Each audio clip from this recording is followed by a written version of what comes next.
ॐ तव कथामृतं तप्तजीवनं कविविरीरितं कल्मषापहं श्रवणमङ्गलं श्रीमदाततं भूमि गृह्णन्ति ये भूरिदा जनाः।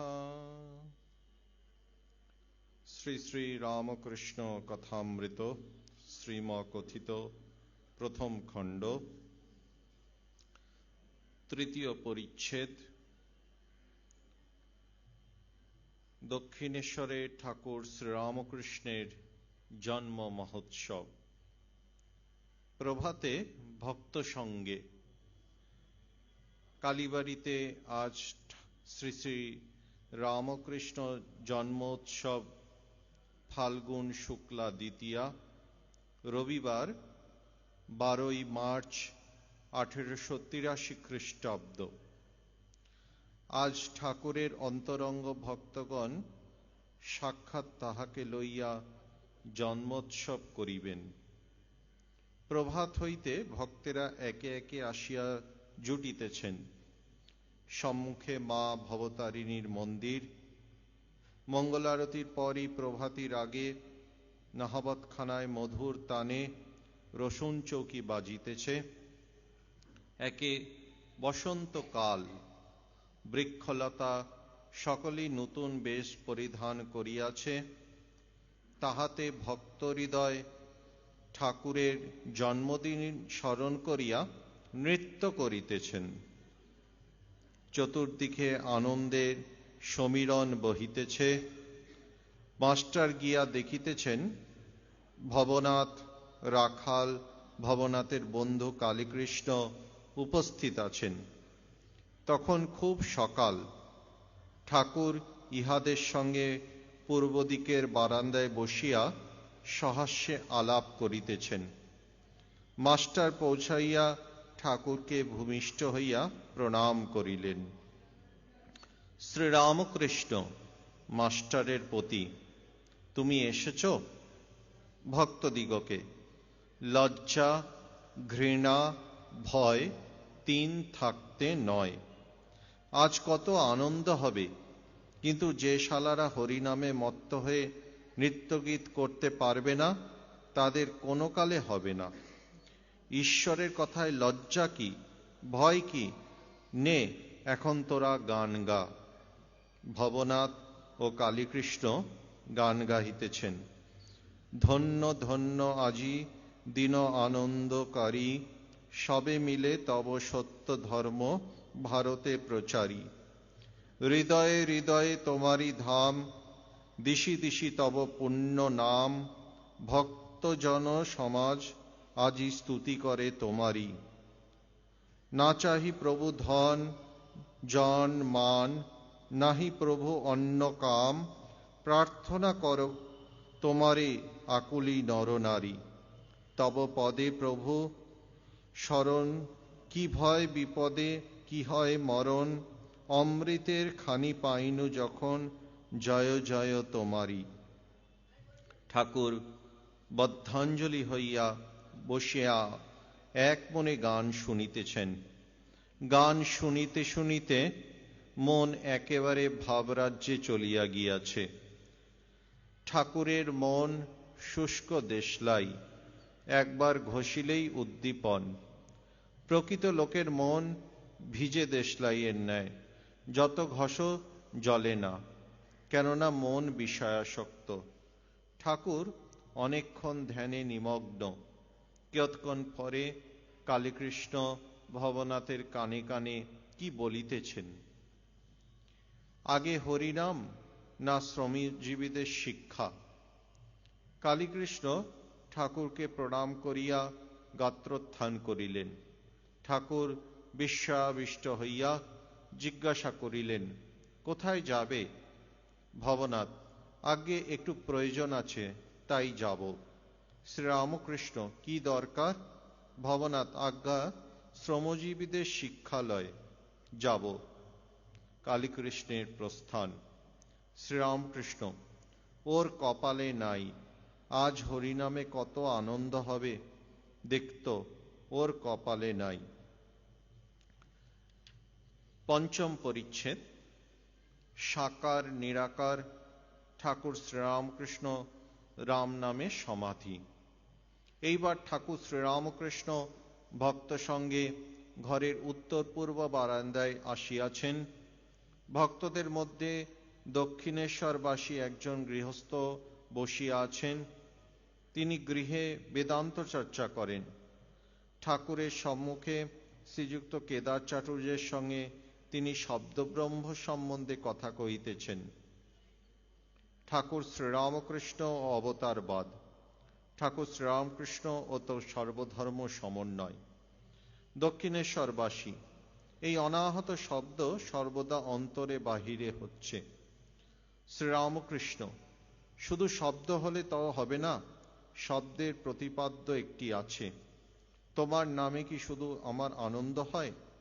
তোমায় না দেখলে 16 আনা আনন্দ হয় না। দক্ষিণেশ্বর নিবাসী, ওই শব্দই ব্রহ্ম, ওই অনাহত শব্দ। শ্রীরামকৃষ্ণ কেদারের প্রতি, ওহ, বুঝেছ? এর অর্থাৎ ঋষিদের মত। ঋষিরা রামচন্দ্রকে বললেন, হে রাম, আমরা জানি তুমি দশরথের বেটা। ভরদ্বাজাদি ঋষিরা তোমায় অবতার জেনে পূজা করুন। আমরা অখণ্ড সচ্চিদানন্দকে চাই। রাম এই কথা শুনে হেসে চলে গেলেন।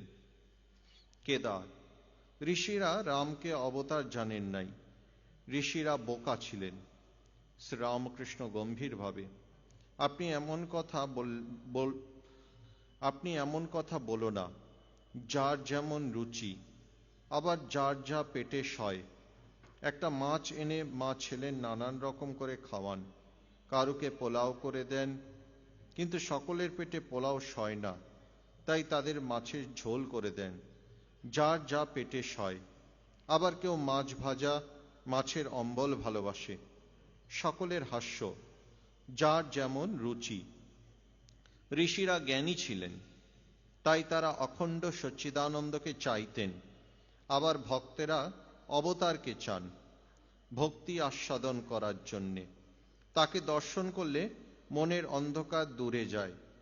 পুরাণে আছে, রামচন্দ্র যখন সভাতে এলেন তখন সবাই যত সূর্য যেন উদয় হলো, তবে সভাসদ লোকেরা পুড়ে গেল না। কেন? তার উত্তর, তার জ্যোতি জড় জ্যোতি নয়। সভাস্থ লোকের হৃদয় পদ্ম প্রস্ফুটিত হল। সূর্য উঠলে পদ্ম প্রস্ফুটিত হয়। ঠাকুর শ্রীরামকৃষ্ণ দাঁড়াইয়া ভক্তদের কাছে এই কথা বলিতেছেন। বলিতে বলিতেই একেবারে ভাবরাজ্য ছাড়িয়া মন অন্তর্মুখ হইল, হৃৎপদ্ম প্রস্ফুটিত হইল। এই কথাটি উচ্চারণ করিতে না করিতে ঠাকুর একেবারে সমাধিস্থ। ঠাকুর সমাধি মন্দিরে। ভগবান দর্শন করিয়া শ্রীরামকৃষ্ণের হৃদয় কি প্রস্ফুটিত হইল? সেই একভাবে দণ্ডায়মান, কিন্তু বাহ্য শূন্য।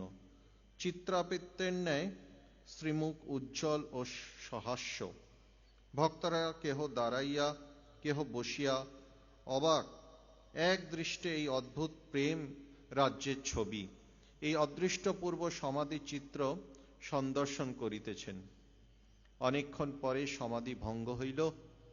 ঠাকুর দীর্ঘ নিঃশ্বাস ফেলিয়া রাম এই নাম বারবার উচ্চারণ করিতেছেন। নামের বর্ণে বর্ণে যেন অমৃত ঝরিতেছে।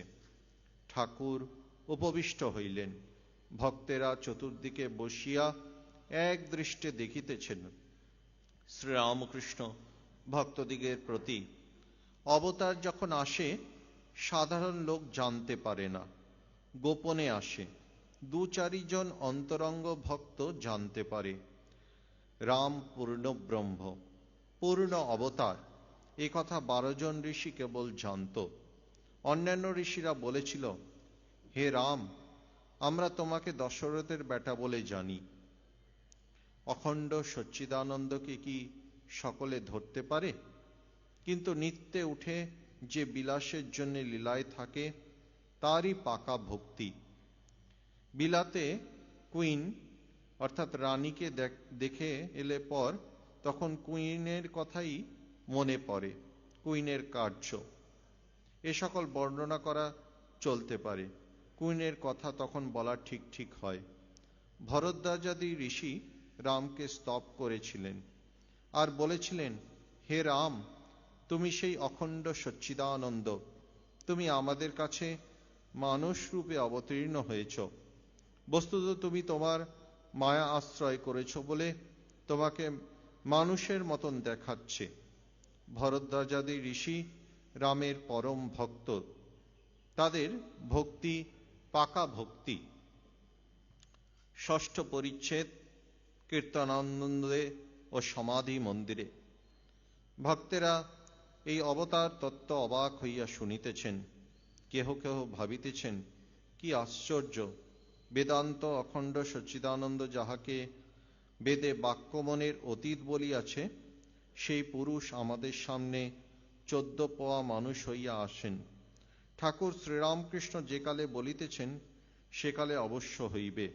যদি তাহা না হইত, তাহা হইলে রাম রাম করিয়া এই মহাপুরুষ কেন সমাধি হইবে? নিশ্চয় ইনি হৃৎপদ্মে রামরূপ দর্শন করিতেছিলেন।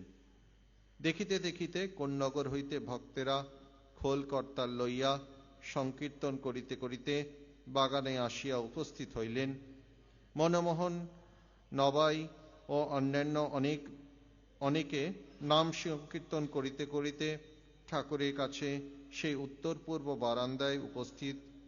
ঠাকুর শ্রীরামকৃষ্ণ প্রেমোন্মত্ত হইয়া তাহাদের সহিত সংকীর্তন করিতেছেন। নৃত্য করিতে করিতে মাঝে মাঝে সমাধি, তখন আবার কীর্তনের মধ্যে চিত্রাবৃত্তের ন্যায় দাঁড়াইয়া আছেন।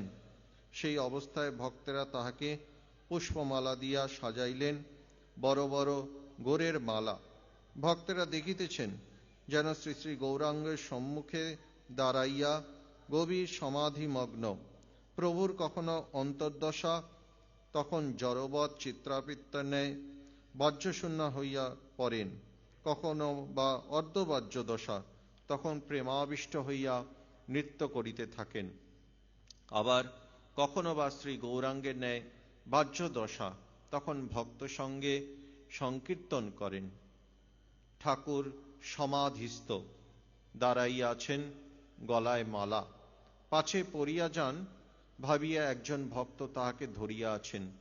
চতুর্দিকের ভক্তেরা দাঁড়াইয়া খোল করতাল লইয়া কীর্তন করিতেছেন। ঠাকুরের দৃষ্টি স্থির, চন্দ্রবদন, প্রেমানুরঞ্জিত। ঠাকুর পশ্চিমাস্য। এই আনন্দমূর্তি ভক্তেরা অনেকক্ষণ ধরিয়া দেখিতে লাগিলেন। সমাধি ভঙ্গ হইল, বেলা হইয়াছে। কিয়ৎক্ষণ পরে কীর্তন থামিল। ভক্তেরা ঠাকুরকে আহার করাইবার জন্য ব্যস্ত হইলেন। ঠাকুর কিয়ৎকাল বিশ্রাম করিয়া নববস্ত্র পীতাম্বর পরিধান করিয়া ছোট খাটতিতে বসিলেন।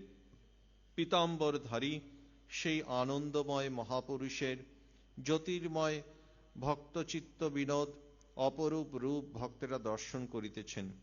সেই দেবদুর্লভ পবিত্র মোহনমূর্তি দর্শন করিয়া নয়নের তৃপ্তি হইল না। ইচ্ছা আরো দেখি, আরো দেখি। সেই রূপসাগরে মগ্ন হইল। ঠাকুর আহারে বসিলেন, ভক্তেরাও আনন্দে প্রসাদ পাইলেন।